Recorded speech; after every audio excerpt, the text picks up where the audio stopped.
Emash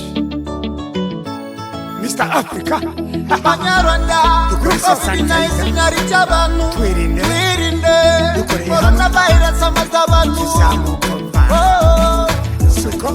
coronavirus is sweeping over mankind. Agomba kumenya It's a global pandemic we can never take for granted. twese tukorere hamwe Iyi ndwara ya corona ni mwinshi sebavandi. buri muntu wese agomba kumenya It's a global pandemic we can never take for granted. twese tukorere hamwe umva izi symptom jya kwa muganga iyo ubonye symptom ukukorora manya symptom umutwe uracwika izo symptom amajara kurya iyo manya symptom ukwiryabura manya symptom iyo symptom Abanyarwanda twese tumenye symptom Coronavirus is sweeping over mankind. wese agomba kumenya It's a global pandemic we can never take for granted. twese tukorere hamwe Iyi ndwara ya corona ni mwinshi sebavandi. buri muntu wese agomba kumenya It's a global pandemic we can never take for granted. twese tukorere hamwe Gabonye indwara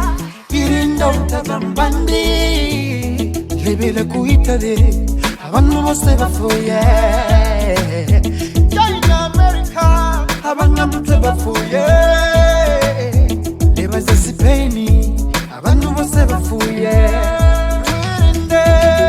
nukore mu ntoki karakufata ukujya mu isoko karakufata bitu barazanga karakufata kwicarana n'abandi karakufata motari barazanga karakufata bisi barazanga karakufata kwegerana mwicaranye karakufata Coronavirus is sweeping over mankind. wese agomba kumenya It's a global pandemic we can never take for granted. twese tukorere hamwe Iyi ndwara ya corona ni mwinshi sebavandi. buri muntu wese agomba kumenya It's a global pandemic we can never take for granted. twese tukorere